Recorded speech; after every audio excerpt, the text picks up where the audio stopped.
My name is Emma. That summer, the house felt heavier than it ever had, dense with an unspoken tension, as if each wall was bracing for the moment something inside it finally cracked. Every room held the echo of sentences we left unfinished, the hollow spaces between two people who had long forgotten how to meet in the middle. George, my husband, spent more nights away than at home. Business trips that stretched too long, late calls taken in muted tones, laughter drifting through the phone that didn't sound like it belonged to the life we shared anymore. Our marriage had shifted into something practical, almost procedural. Two people tending to a structure that once resembled love, now stripped down to routine. Even the silence had settled into a rhythm, predictable and strangely comforting. Days blurred together. Mornings seeped quietly into nights. The steady hum of the refrigerator. The relentless ticking of the hallway clock. The brief phone calls that ended before they had the chance to mean anything. Eventually, I stopped asking when he'd be home. Perhaps because the answer, unspoken but certain, was already there. Then Liam arrived. George's son from his first marriage. 21, polite in a way that made him seem older than he was, yet carrying something fragile in his eyes, an exhaustion, a weight he didn't know how to name. He came to stay for a few weeks, he said, trying to figure out his next steps. But from the moment I saw him, standing quietly in the doorway with his bag slung over his shoulder, it felt less like he was searching for a future, and more like he was running from a past he wasn't ready to face. There was something about his presence, soft, careful, uncertain, that tugged at the quiet corners of the house. And though none of us could see it yet, his arrival marked the beginning of the shift, the moment the stillness began to turn. At first, everything felt simple, familiar even. Liam helped carry groceries in from the car, sat with me during late-night movies, filled the quiet spaces of the house in ways I hadn't realized I'd been craving. For the first time in months, a soft laugh drifted through the living room again. Brief, uncertain, but real. I kept telling myself it was harmless. Just company, just noise to ease the emptiness George had left behind. Then one evening, George called. Another delay. Another neatly packaged excuse. When the call ended, the silence felt heavier than anything he'd said. I poured myself a glass of wine, trying to dull the familiar ache that had begun to settle in my chest like an unwelcome guest. That's when I heard footsteps on the stairs. Liam came down, hair still damp, sweatshirt hanging loose. There was a casualness to him, but also something intentional in the way he paused at the bottom step, as though deciding whether to enter the room or leave me alone with my thoughts. He sat across from me. Didn't speak at first. Just studied me with a quiet intensity that made the room feel smaller. Then, almost in a whisper, he said, "You look lonely." I tried to laugh, but the sound cracked before it fully formed. "Just tired," I murmured, keeping my eyes on the glass in my hand. But he didn't look away. There was something in his expression, curiosity, concern, and a deeper emotion neither of us should have acknowledged. That night, something in the air shifted. His glances held longer than they should have. His words slipped beneath the surface, touching places inside me I had carefully ignored for years. It wasn't loud, it wasn't dramatic, but it felt like the first quiet tremor before everything changes. He noticed things no one else did.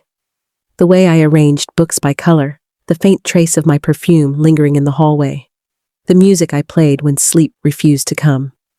Attention like that, careful, observant, rare.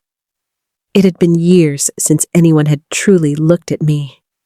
And then came the moment that shattered the fragile quiet between us. He said softly, almost hesitantly, I don't think George deserves you.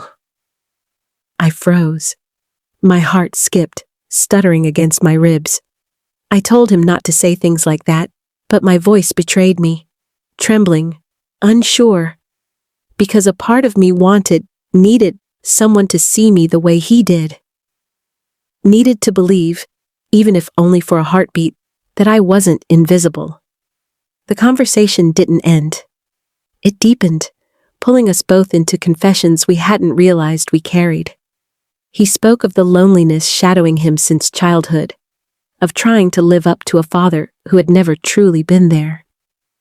I told him about the silence that filled my nights, the version of myself lost somewhere between years of compromise and quiet endurance.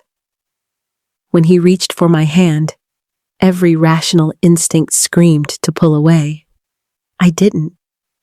When he whispered my name, it didn't feel wrong. It felt like someone finally recognizing the person I had spent years hiding. And when he leaned closer, all of the walls I had built began to crumble. Every part of me screamed that it was dangerous, that it was a line I shouldn't cross. But even so, I didn't step back. Every part of me screamed that it was a mistake, but I didn't stop him. And when morning came, cold, unkind, the first sliver of sunlight cut through the blinds with the precision of a blade. It revealed everything I had tried to bury in the dark. Guilt rushed in fast and merciless, filling every corner of my chest with a sharp, unrelenting weight. I tried to rebuild the walls immediately, tried to remind myself that it mustn't happen again, that whatever fragile pieces were left of my life would shatter if I allowed this to continue. But the truth had already slipped out of my control. And once it's loose, it doesn't go back quietly. Liam didn't distance himself. He stayed close, too close. Quiet, patient, persistent. A brush of his arm as he passed me in the hallway. A folded note pressed discreetly into my hand.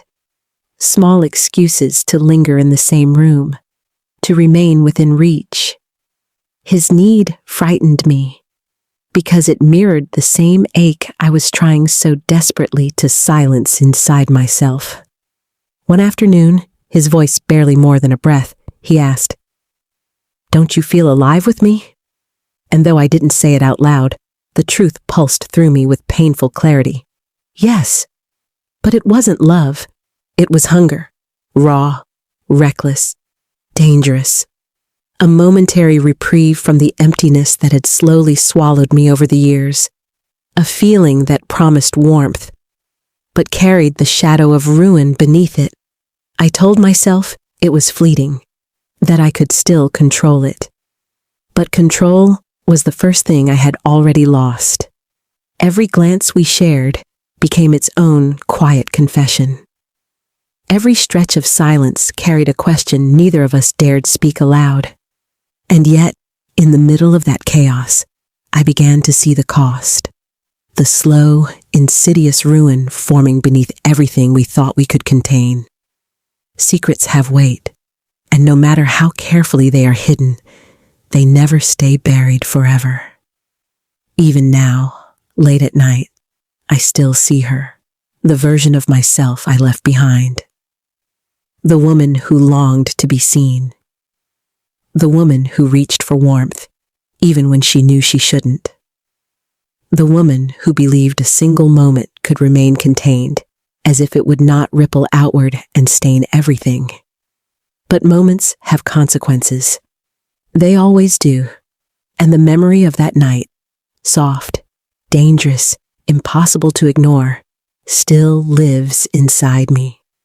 A quiet, insistent reminder of everything I can never undo. Everything that changed me, and nothing will ever put it back the way it was.